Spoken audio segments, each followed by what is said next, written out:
Assalamualaikum warahmatullahi wabarakatuh. Selamat pagi, Bapak Ibu semua. Terima kasih Ibu Moderator atas kesempatannya. Terima kasih juga Ibu Kapus, Bu Dwi, Bu Indri, dan teman-teman yang menyiapkan kegiatan ini ya dari Kemenkes Korpu, Mbak Damar, Mas Hadi, Mbak Rahmi, dan semuanya yang terlibat. Senang bisa ada di sini, dapat kesempatan untuk sharing. Sebenarnya saya apa ya, dibilang penulis juga bukan gitu ya. Jadi menulis sebenarnya karena kepepet ya, banyakan ya. Karena tugas gitu, jadi dan biasanya deadline-nya apa ketat, jadi mau nggak mau gitu ya, mencoba menulis sebaik-baiknya.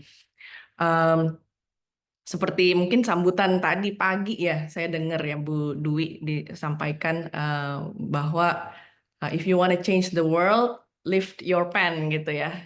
Saya juga meyakini hal yang sama bahwa suatu pidato gitu, suatu sambutan itu dapat mengubah dunia. Apalagi kalau pidato tersebut disampaikan dengan kuat gitu ya oleh orang-orang yang berpengaruh seperti para pimpinan. Em, Gaya menulis pidato tuh ada banyak gitu, saya yakin. Mungkin nggak bisa dibahas satu persatu hari ini.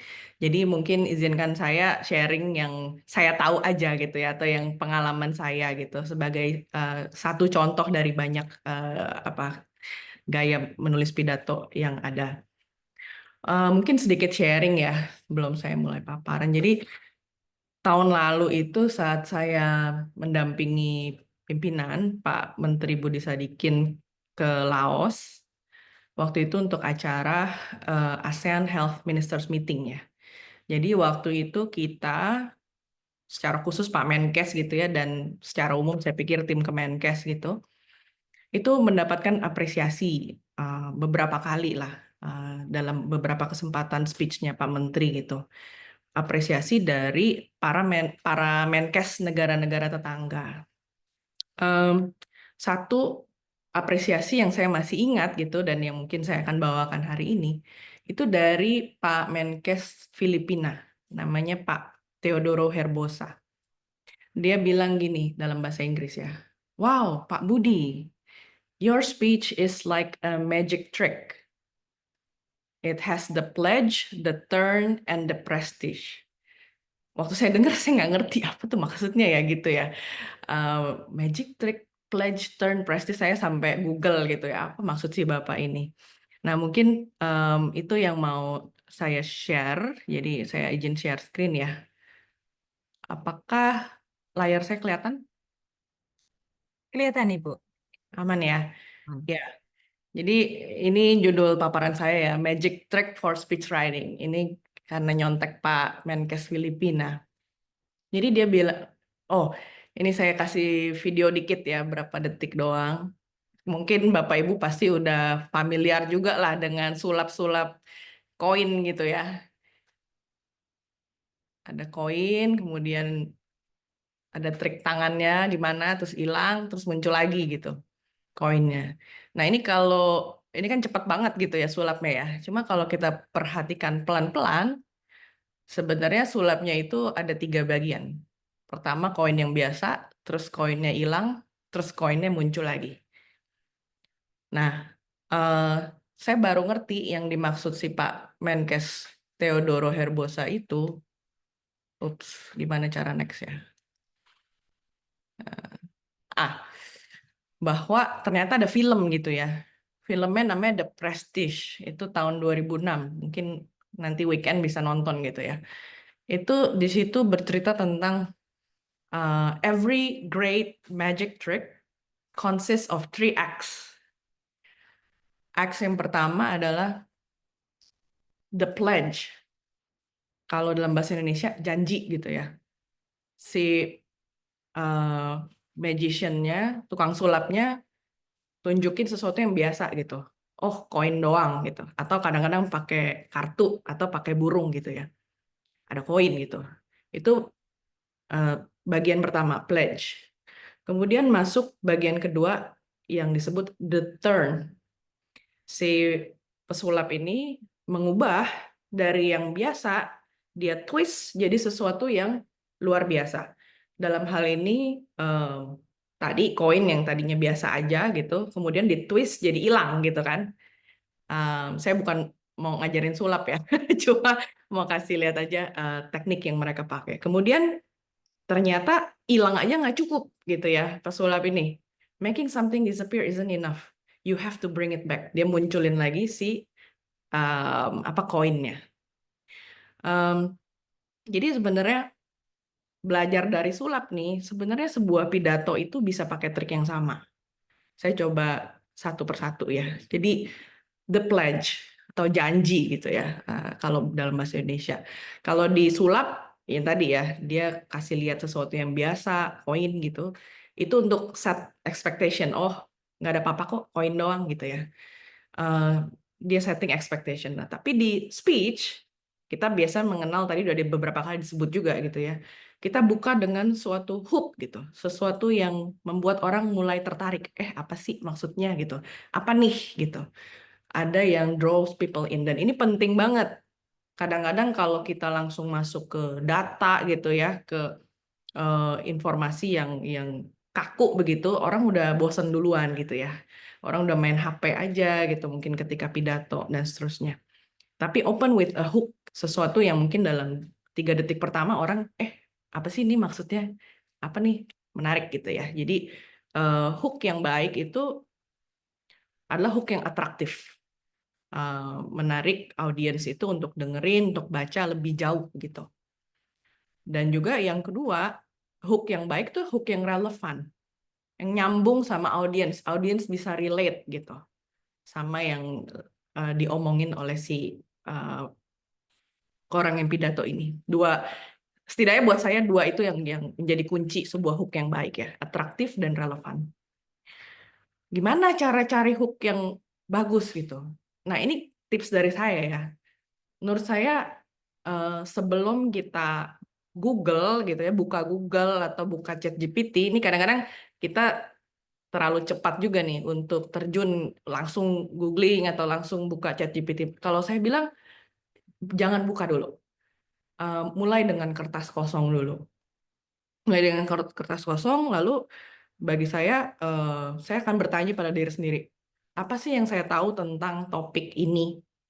Kalau ini bapaknya pidato di suatu tempat, mungkin saya akan mikir, apa sih yang saya tahu tentang tempat ini, tentang audiens ini gitu. Jadi saya mikir dulu, lalu saya akan tulis aja di kertas kosong gitu ya, di Google Doc kosong gitu. Saya tulis aja yang ada di pikiran saya. Biarkan apa yang ada di otak tuh dicurahkan dulu lah. Nggak usah rapi-rapi amat, curahin aja dulu gitu. Tulis yang saya tahu gitu. Dalam konteks ini misalnya hipertensi gitu ya. Apa sih yang saya tahu tentang hipertensi? Mungkin tulis aja gitu. Biarkan itu ngalir dulu di kertas. Lalu setelah kurang lebih ada yang kita tulis gitu ya, apa kira-kira hook yang bisa saya sambung-sambungin ya gitu ya. Kadang saya mikirnya gitu, apa yang bisa saya sambung-sambungin nih ke hal-hal yang kira-kira saya mau bicarakan ini. Jadi mungkin mulai dengan itu, baru nanti kalau mau Google lagi, mau ChatGPT terserah, tapi saya bilang mulai dengan apa yang kita tahu dulu. Karena biar gimana tulisan yang baik itu tulisan yang punya personal touch juga gitu ya. Tadi sentuhan personal itu kayaknya udah beberapa kali disebut oleh narasumber sebelumnya. Hooks itu bisa macem-macem bentuknya. Ini yang biasa saya pakai juga gitu, dan saya sering lihat juga di berbagai sambutan. Data itu salah satu yang paling sering. Dan tadi Prof. Chandra juga menekankan harus akurat gitu ya informasinya. Jadi mungkin data itu menjadi penting gitu. Apalagi dalam menulis sesuatu yang resmi gitu ya, penting di backup oleh data. Nah, namun dalam gaya pidato atau gaya sambutan, kadang angka-angka yang terlalu rinci, terlalu detail, itu sulit untuk audiens memahami gitu. Jadi kita bisa memodifikasi juga cara kita menulis data-data ini menjadi lebih mudah dipahami oleh audiens. Misalnya, ini sering ya angkanya ya, 68% pria dewasa merokok di Indonesia gitu. Nah, mungkin 68% itu cukup abstrak tuh di kepala. Sebanyak apa tuh 68%? Bedanya 67% gimana ya? Mungkin nggak beda-beda amat gitu. Nah, itu menjadi sulit buat audiens untuk langsung paham 68% tuh seperti apa. Jadi lebih mudah kalau bahasa lisan, bahasa sambutan gitu, mungkin untuk pakai angka 2 dari 3 pria dewasa merokok. Itu langsung kebayang, oh banyak juga ya, dari 3 orang di ruangan ini laki-laki, 2 itu merokok. Di kepala audiens langsung kebayang. Itu tips lah buat nulis data gitu ya. Pakai cara menulis yang mudah tapi tetap akurat juga. Bisa juga pakai quotes. Ini juga saya cukup sering lihat quotes-quotes gitu dipakai di sambutan. Namun tips dari saya, kalau pakai quotes, pastikan quotes-nya tuh nyambung sama isi yang teman-teman mau sampaikan di sambutan. Begitu juga dengan personal story gitu ya. Ini Pak BGS sering banget memulai dengan presiden kasih saya 3 tugas gitu waktu masih di administrasi sebelumnya ya di bawah Pak Jokowi, Pak BGS sering sampaikan ini personal story. Bisa juga pakai sejarah gitu. Ini beberapa yang sering saya pakai juga dan Pak Menteri juga pakai gitu ya, bahwa misalnya di pandemi gitu, war against pathogens itu more deadly dibandingkan perang-perang yang lain gitu ya, perang melawan manusia, perang melawan apa namanya alam gitu ya. Jadi bisa disambung-sambungin gitu. Jadi ini beberapa contoh hooks aja. Saya yakin Bapak Ibu bisa berkreasi juga mau pakai hooks apa. Kadang-kadang pantun juga ya. Nah, saya masuk ke yang kedua, bagian yang kedua yaitu the turn dalam magic trick ini. Kalau si pesulap itu dia twist tadi kan dari koin biasa terus hilang gitu. Nah, kalau dalam speech kita juga twist tuh. Twist hook-nya tadi yang di depan untuk bisa nyambung ke pesan utama dari si pidato itu. Twist the hook to deliver the main message, atau yang biasanya saya sebut the meat, dagingnya gitu. Dagingnya apa sih dari sambutan ini? Daging ini menjadi sangat amat penting, kalau nggak nanti pidatonya nggak berbobot gitu ya, cuma bunga-bunga doang. Justru teman-teman harus pastikan bahwa meat itu ada dan apa ya berbobot gitu. Apa sih yang saya mau ngomong? What do I wanna say dari sambutan ini? Ini teman-teman di depan tuh harus clear dulu tuh. Kira-kira saya mau ngomong hipertensi itu apa ya gitu. Nah, biasanya yang membimbing gitu dalam nentuin apa sih yang saya mau ngomong itu mungkin lihat temanya gitu kan, dibaca tornya kalau ini sambutan biasanya. Lalu lihat audiensnya, ini siapa sih audiensnya, apa yang penting untuk mereka dengar. Apakah sebuah thank you, sebuah apresiasi, atau sebuah ajakan, atau ngasih tahu aja gitu informasi tentang health transformasi kesehatan, atau apa. Itu bisa menginform kita meet-nya tuh apa. Durasi juga penting. Kalau dalam lomba ini dibatasi juga ya dari jumlah kata, jadi ya mungkin kira-kira mungkin 5 menit gitu ya, saya bayangkan kalau 500 kata gitu. Dan akan beda tuh kalau bikin keynote speech 30 menit 1 jam gitu beda ya. Jadi teman-teman tahu dulu hal-hal ini baru kemudian tentukan 3 pesan utama. Saya gampang gitu ya, maksudnya tentu kalau kita mau nulis tentang hipertensi kan akan sangat amat banyak yang bisa dibahas ya.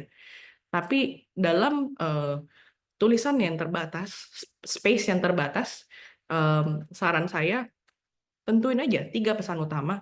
Atau kalau mau lebih banyak dari itu, maksimal 5 deh. Kalau lebih dari itu, audiens juga udah lupa lagi. Tadi apa yang nomor 1 ya? Apa yang nomor 2 gitu. Akan lupa. Jadi kalau kebanyakan akan lupa. Jadi biasanya magic number saya tuh 3. Udahlah 3 aja cukup gitu. Biar gampang orang ingat, gampang orang nangkep. Nah, baru masuk ke part yang ketiga, yaitu the prestige. Kalau disulap, yang tadinya koinnya hilang, orang belum tepuk tangan tuh ketika koinnya hilang gitu ya. Tapi ketika koinnya balik lagi, baru tuh seneng gitu ya penontonnya. Wih mantap, dari yang ada hilang terus ada lagi. Nah kalau di speech, ini juga penting nih, penutup nih. Penutup itu moment of revelation gitu ya. Momennya kasih punchline yang kuat, momennya kasih insight yang nggak kepikiran sebelumnya, perspektif yang baru yang bisa menggugah emosi, dan seterusnya itu bisa ditaruh juga di penutup. Biasanya sebagai penutup atau yang saya biasa sebut bite ini, gigitan ini, menggigit gitu, itu saya pakai teknik yang namanya the envelope technique. Ini ya teknik yang biasa saya pakai aja, bisa berbagai teknik lain ya. Tapi the envelope teknik ini adalah teknik yang close with what you open. Jadi kita udah pakai hook di depan, nanti penutupnya itu somehow nyambung lagi sama si hook gitu. Tapi mungkin dengan membawa insight yang baru gitu, membawa makna yang baru di belakang. Mungkin belum kebayang kali kalau belum dikasih contoh ya. Jadi saya kasih contoh aja karena tadi saya cerita tentang meeting di Laos ini. Jadi salah satu acaranya itu adalah ASEAN Finance and Health Ministers Meeting. Waktu itu saya mendampingi Bapak di Vientiane, Laos ya. Kebetulan di belakang hotel saya tuh kayak gini pemandangannya. Ini adalah Sungai Mekong di Laos ya, dan dia kan mengalir di beberapa negara di ASEAN ya. Saya ingat-ingat, wah kalau dulu ketika belajar sejarah, Mekong River itu salah satu peradaban yang paling tua gitu ya. Banyak penduduk yang hidup di pinggiran Mekong karena subur gitu. Itu yang saya tahu tentang Mekong gitu ya. Anyway, ini meeting tentang ASEAN Finance and Health Ministers. Step pertama yang menurut saya paling penting, kita harus tahu dulu mau ngomong apa gitu kan. What do I want and what do I want to say. Dan ini kalau dalam cerita Laos ini ya tentu temanya finance dan health di ASEAN. Audiensnya adalah ASEAN Ministers of Finance and Health. Jadi ada Menke udah Menkes gitu. Durasi 3 menit dan bahasa Inggris. Nah ini mau ngomong apa ya? Tentu saya nggak mulai dari nol juga ya. Namanya nge-develop sambutan buat menteri pasti banyak sekali yang terlibat juga. Tim teknis yang udah dari awal ngawal topiknya dan seterusnya itu sangat-sangat membantu dan sangat berharga gitu. Apa yang mereka tulis di original scriptnya gitu ya. Jadi singkat cerita, saya nanya-nanya gitu, apa sih intinya, kita mau ngomong apa, baca-baca dan seterusnya. Tahu nih, kira-kira main message-nya ini, 3 pesan utamanya. Oh, kita mau Pak Menteri itu ngomong harus memperkuat koordinasi antara sektor keuangan dan kesehatan.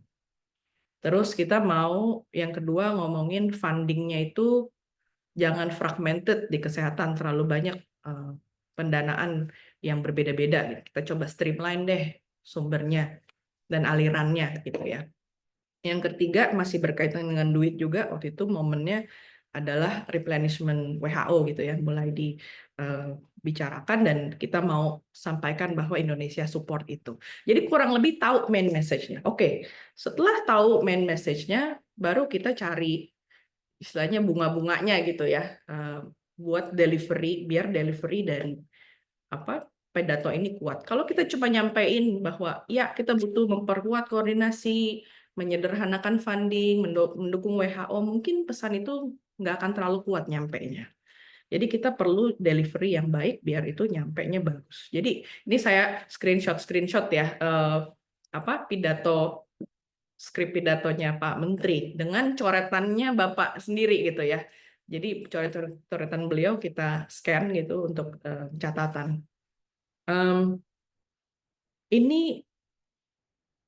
poin kedua ini, mungkin yang pertama, I would like to thank Secretary General of ASEAN, ini ya biasa ya, kayak pembuka aja.